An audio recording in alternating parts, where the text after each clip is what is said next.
Hoje, eu estou trazendo um mestre que é especialista em sistema de dados e rede de comunicação. O doutor Euclides Melo, que vai nos falar realmente sobre esse assunto. Tire as dúvidas. Euclides, boa noite. Boa noite, Pedro. Muito obrigado pela sua atenção de ter vindo aqui. Você agradece. tem mestrado em? Mestrado em Engenharia de Software e especialização em banco de dados e sistemas de telecomunicações. E estou atualmente superintendente de tecnologia da informação da Universidade Federal do Piauí.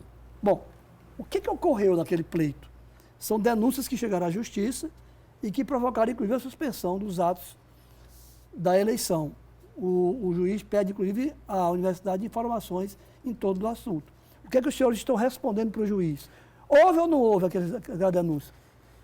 Pedro, o seguinte, antes de te responder, eu gostaria de fazer apenas um registro que o convidado de ontem, né, que foi anunciado como o fiscal da eleição, que esteve presente durante o pleito, na verdade, trata-se do fiscal da chapa.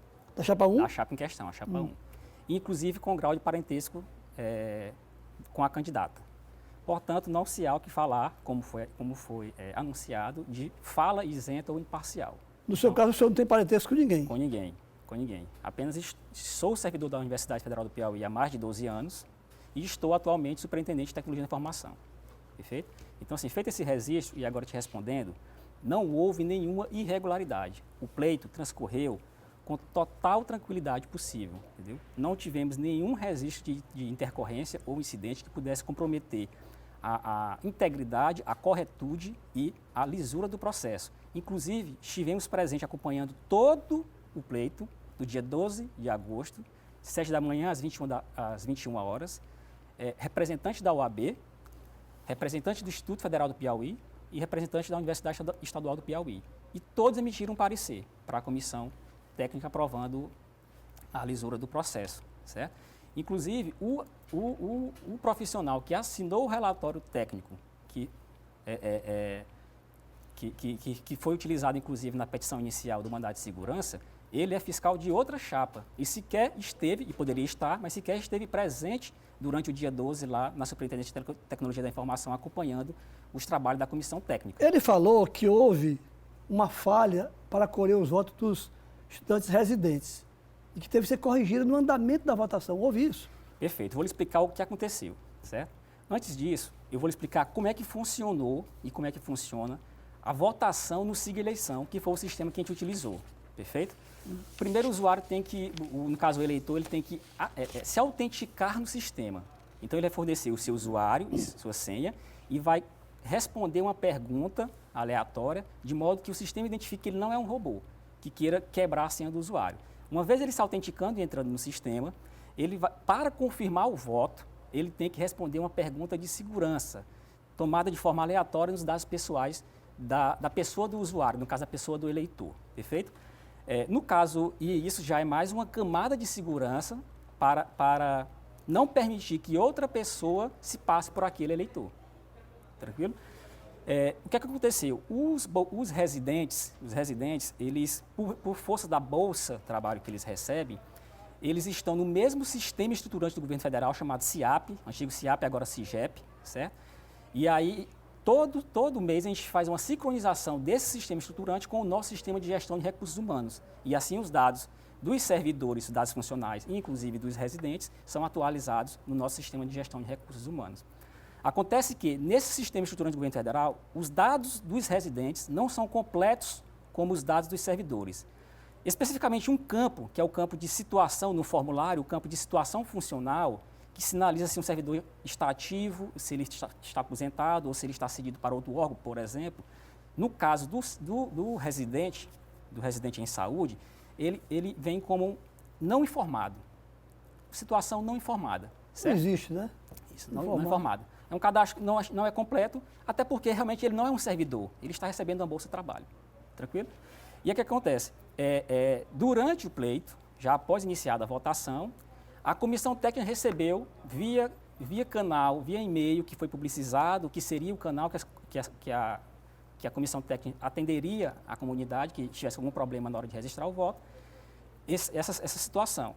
Foi feito um levantamento, a comissão eleitoral acertadamente solicitou por e-mail uma reunião com todos os fiscais de chapa, todos todos estiveram presentes, exceto o que não compareceu, que foi o que assinou o relatório, para a comissão técnica apresentar a proposta de solução. Qual seria? Atualizar a situação funcional desses residentes em saúde, de não informado para residente em saúde, que é Deu a senha, então? Não deu senha. Não, a senha que eu falo assim, porque ele não era não informado, não tinha. Não, vamos lá. Você é ex-servidor da Universidade Federal do Piauí. Sim. Hoje, a sua situação funcional lá é aposentado. Aposentado. O médico residente deve ser situação funcional médico, aliás, residente em saúde. E estava como não informado da forma que a gente recebe do sistema estruturante do governo federal. Para Perfeito? transformar ele em eleitor? Não, ele já era eleitor, inclusive já tinha sido publicizado na página da comissão como na lista de votantes. Já estava com votante? Já estava lá como votante. O que foi feito? Para que fosse possível carregar os dados pessoais para formular a pergunta de segurança e assim a gente garantir que era ele que estava votando e não um terceiro, a gente precisou atualizar a situação funcional dele para residente de saúde, ou seja, ativo. Ele está ativo. E aí, com isso, o sistema conseguiu... Foi isso que ocorreu, né? Isso ocorreu. E aí, na presença de todos os fiscais, exceto o que assinou o relatório, que ele não se fez presente em momento algum, foi aprovado esse procedimento, foi realizado, e a partir daí os residentes conseguiram votar normalmente. Sem problema. Sem problema. Ele falou Então, assim, não foi uma falha de sistema, na verdade foi uma falha cadastral que a gente herdou do sistema estruturante do governo federal. Ele falou também que não sei se foi um sistema total, mas teve um tipo de metodologia, um sistema, que serviu como cobaia nessa eleição para a nossa universidade. Na verdade, isso não existe. É muita desinformação, na verdade, está sendo propagada. Na verdade, a Universidade Federal do Piauí fez um acordo de cooperação técnica, acho que, se não me engano, em 2011, com a UFRN, para adquirir os seus sistemas integrados de gestão. Então, são vários sistemas. Sistema acadêmico, sistema de patrimônio almoxarifado, protocolo, sistema de recursos humanos e, inclusive, SIG eleição. Porém, a gente nunca tinha implantado e ele estava desatualizado. Agora, dia 2 de julho, a UFRN repassou para a gente a versão atualizada, certo? E é bom que se diga que levantaram também ilações acerca de que a gente utilizou esse sistema como base e chegou aqui, a gente alterou ele todo. Pô, foi dito isso. Pronto. Então, primeiro, didaticamente, vamos explicar para a população o que é um sistema, ou como ele é programado. Como ele funciona? Basicamente, de forma didática, um sistema ele é formado por um conjunto de arquivos de instruções de comando, que é onde o programador dá os comandos para que o sistema realize as funcionalidades para os quais ele foi projetado. Esses arquivos constituem o núcleo do sistema, certo? O núcleo funcional do sistema. Existem arquivos acessórios de configuração e arquivos estáticos, como imagens, que são utilizados para formatar a tela, por exemplo, certo? O núcleo funcional do sistema, ele está inviolado, ele não foi feita nenhuma alteração nele. Da forma que a gente recebeu dia 2 de julho da UFRN, ele foi utilizado. Então, assim, as funcionalidades que o SIG Eleição da UFPI entrega são as mesmas que as funcionalidades que o SIG Eleição da UFRN entrega. Então não foi cobaia? Não existe isso, Pedro. Não existe isso. Mas é uma cooperação... que... Quem debug fala o que quer, entendeu? E detalhe, qual é a credibilidade? Foi buscada a credibilidade profissional? Se você for acessar a plataforma Lattes, você vai ver meu currículo. Há uma diferença, né? A diferença, inclusive na postura. Vamos lá, vamos avançar. E as alterações foram realizadas, que foi gravada na reunião da comissão técnica, que ele estava presente, eu acredito, porque eu não fui membro da comissão técnica. Técnica. As alterações foram realizadas, foram nesses arquivos acessórios de configuração, para permitir que o sistema rodasse na nossa infraestrutura de servidores de aplicação, que é diferente da infraestrutura da UFRN, como é diferente das 20, 40 universidades, por exemplo, que a universidade coopera, inclusive outros órgãos da administração pública, como Polícia Federal, Polícia Rodoviária Federal, ABIN, CAD. Mas só para concluir, Pedro, é importante isso. Inclusive a alteração, por exemplo, no layout da logomarca. Então, assim, do brasão, tirar o brasão da UFRN e colocar o brasão da UFRN. Era passar o resultado com o brasão da UFRN? Não, aí tinha que ser do Piauí. Claro, e todas essas alterações são perfeitamente rastreáveis. O sistema, ele é versionado. Quando eu altero um arquivo, na verdade eu crio um novo, por assim dizer, para ficar didático. A gente cria um novo e mantém o anterior com um histórico de alterações. Então, qualquer perícia vai detectar isso aí. Ele próprio disse que toda alteração deixa rastro. É isso que eu queria perguntar. Você arrisca dizer que pode fazer uma perícia que não Eu é arriscaria dizer não, eu vou além.